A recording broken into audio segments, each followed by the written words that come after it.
ओम शांति। 27 तारीख के बाबा के महावाक्य हैं।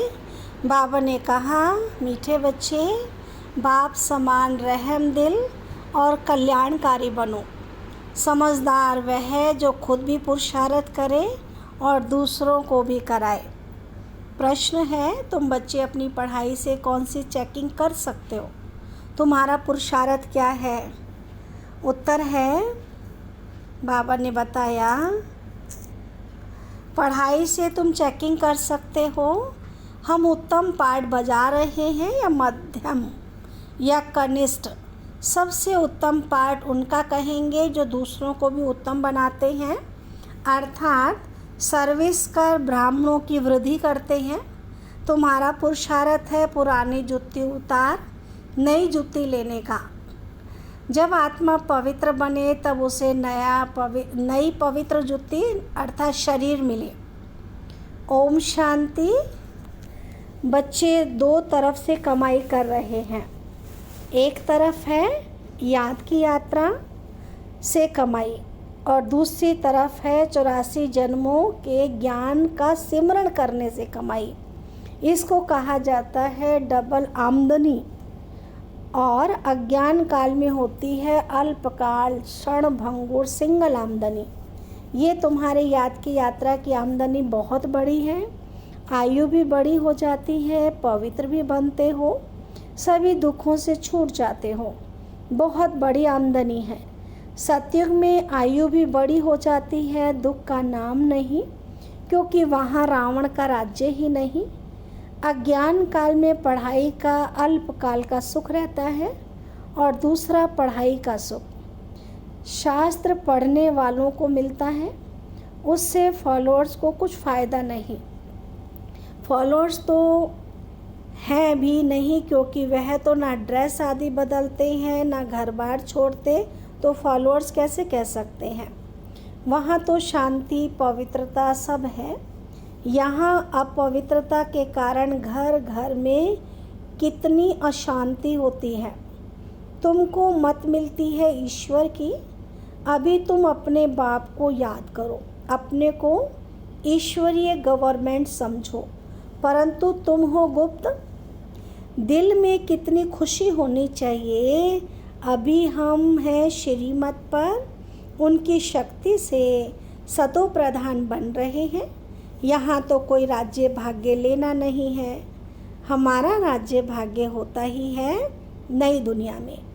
अभी उसका मालूम पड़ा है। इन लक्ष्मी नारायण के 84 जन्मों की कहानी तुम बता सकते हो ना? भल कोई भी मनुष्य मात्र हो, कैसा भी कोई पढ़ाने वाला हो, परंतु एक भी ऐसे कह नहीं सकेंगे कि आओ तो हम इन्हों के 84 जन्मों की कहानी बताएं। 84 जन्म की कहानी कोई जानते ही नहीं है, वो कैसे बताएंगे? तुम्हारी बुद्धि में अपस्मृति रहती है, विचार सागर मंथन भी करते हो। अब तुम हो ज्ञान सूर्यवंशी, फिर सतयुग में कहा जाएगा विष्णुवंशी। ज्ञान सूर्य प्रगटा अज्ञान अंधेर विनाश। तो इस समय तुम्हें ज्ञान मिल रहा है ना, ज्ञान से ही होती है सद्गति। आधा कल्प ज्ञान चलता है, फिर आधा कल्प अज्ञान हो जाता है। ये भी ड्रामा की नूंद है। तुम अभी समझदार बने हो। जितना जितना तुम समझदार बनते हो, औरों को भी आप समान बनाने का पुरुषार्थ करते हो। तुम्हारा बाप रहम दिल कल्याणकारी है, तो बच्चों को भी बनना है।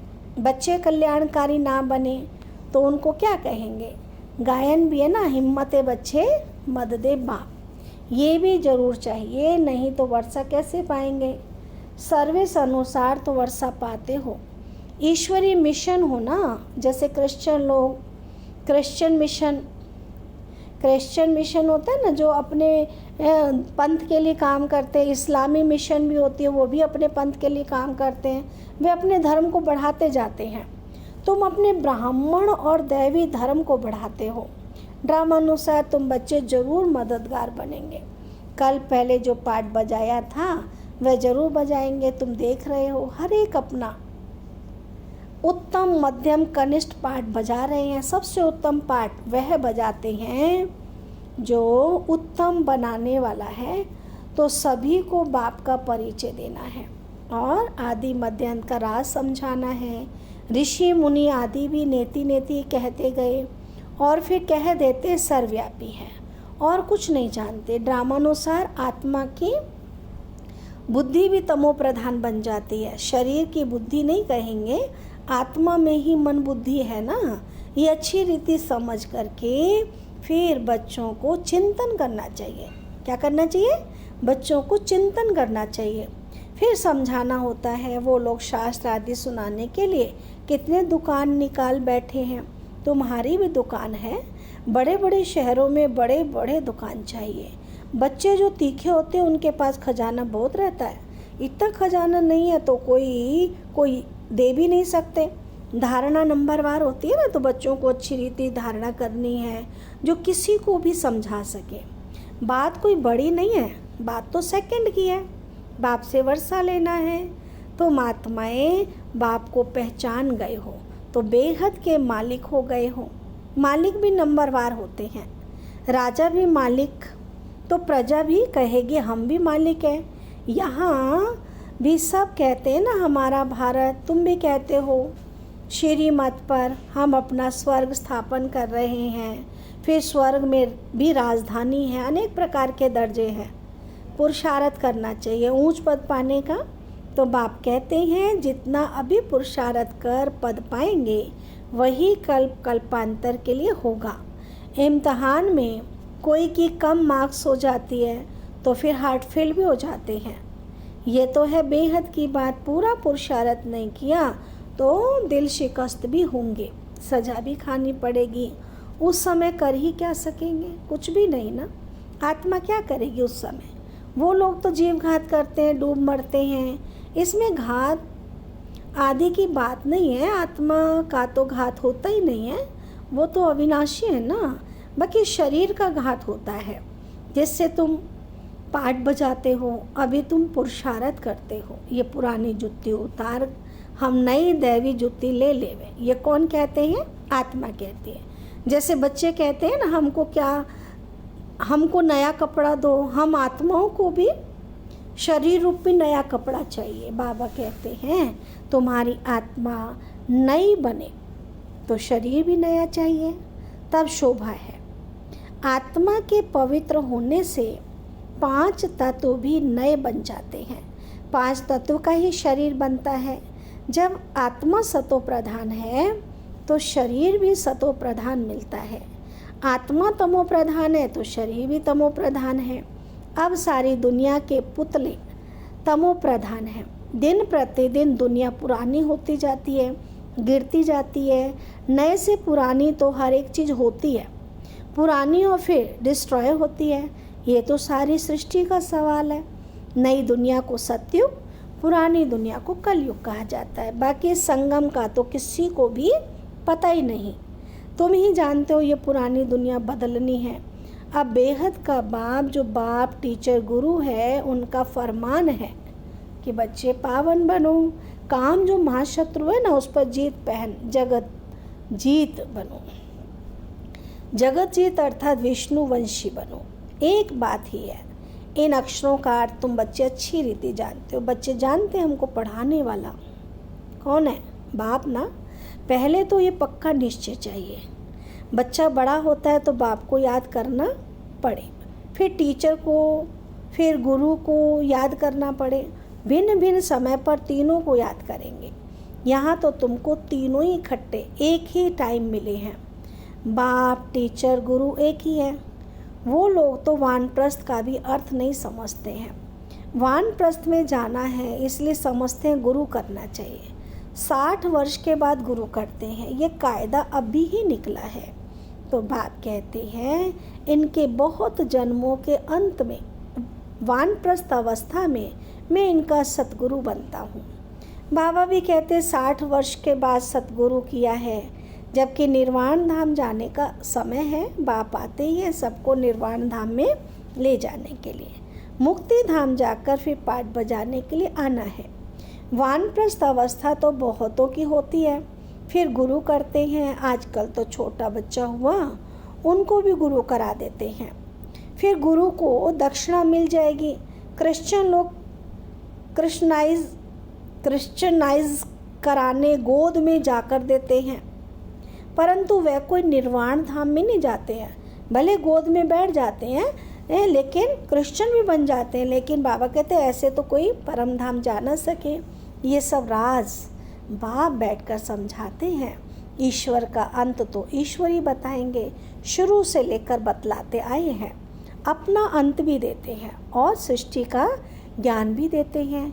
ईश्वर खुद आकर आदि सनातन देवी देवता अर्थात स्वर्ग की स्थापना करते हैं। इनका नाम भारत ही चला आता है। गीता में सिर्फ श्री कृष्ण का नाम डाल कितना रोला कर दिया है। ये भी ड्रामा है, हार और जीत का खेल है। इसमें हार जीत कैसे होती है ये बात बिगड़ तो कोई बता ना सके। ये लक्ष्मी नारायण भी नहीं जानते कि हमको फिर हार खानी है।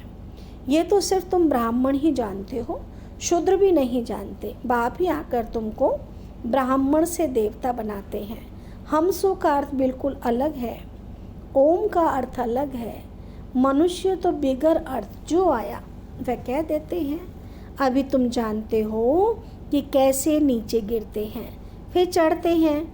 ये ज्ञान अभी तुम बच्चों को मिलता है ड्रामानुसार, फिर कल बाद बाप ही आकर बताएंगे।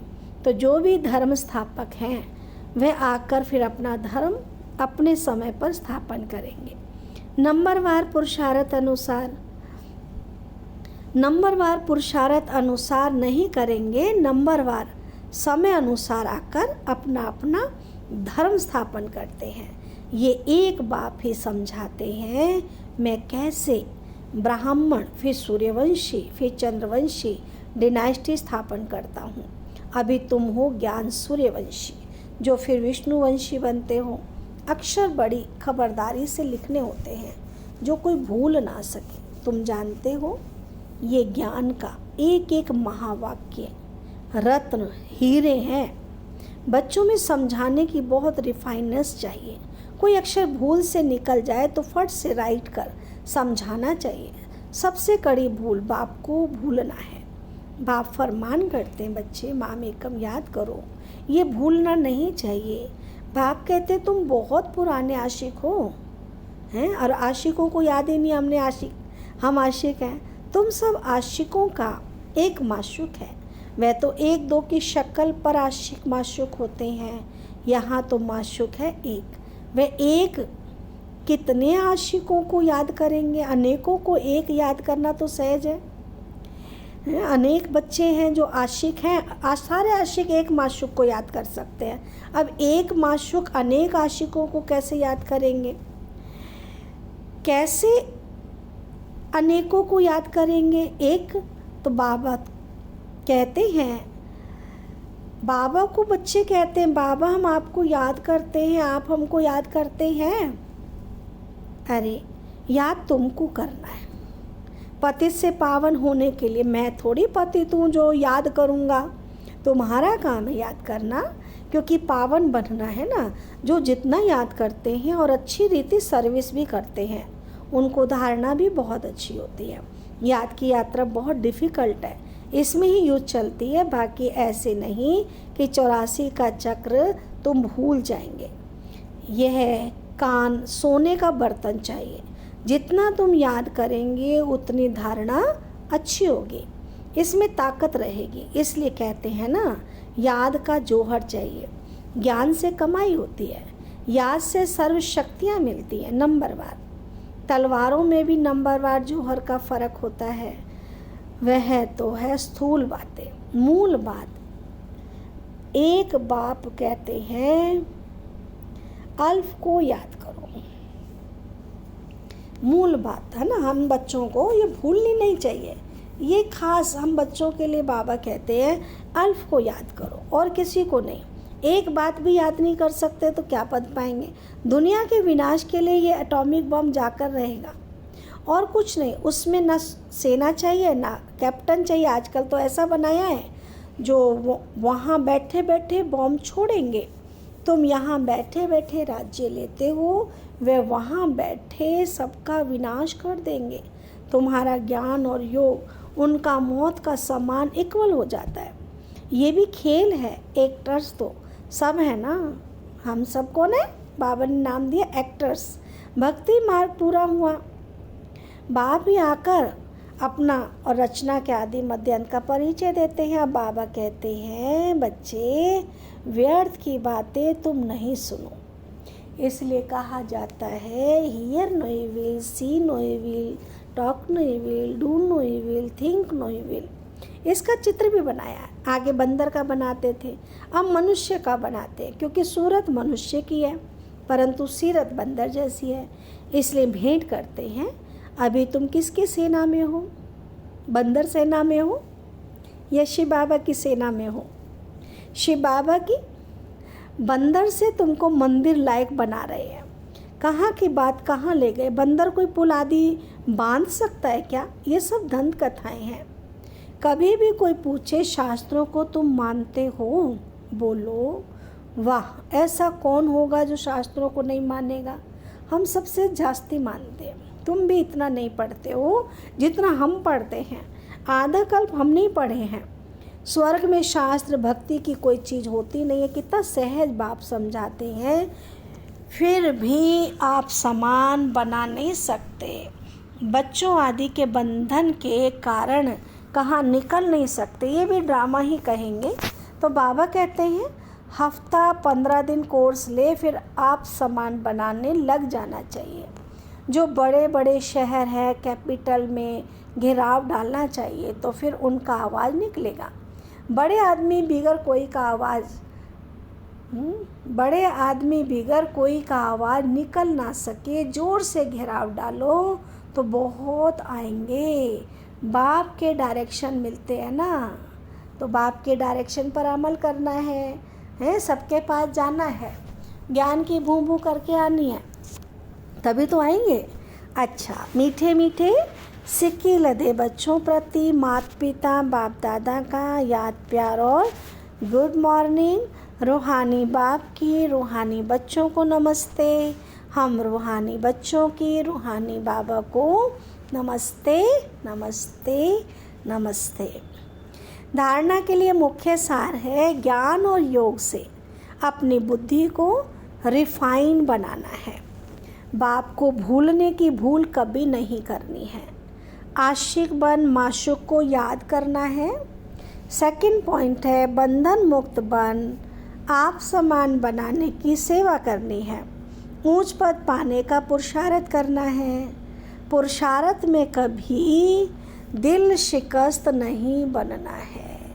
वरदान बाबा ने दिया, 1 मिनट की एकाग्र स्थिति द्वारा शक्तिशाली अनुभव कराने वाले एकांतवासी भाव। डिटेल है, एकांतवासी बनना अर्थात कोई भी एक शक्तिशाली स्थिति में स्थित होना। चाहे बीज रूप स्थिति में स्थित हो जाओ, चाहे लाइट माइट हाउस की स्थिति में स्थित हो जाओ। विश्व को लाइट माइट दो, चाहे फरिश्तेपन की स्थिति द्वारा औरों को अव्यक्त स्थिति का अनुभव कराओ। 1 सेकंड व 1 मिनट भी अगर इस स्थिति में एकाग्र हो स्थित हो जाओ तो स्वयं को और अन्य आत्माओं को बहुत लाभ दे सकते हो।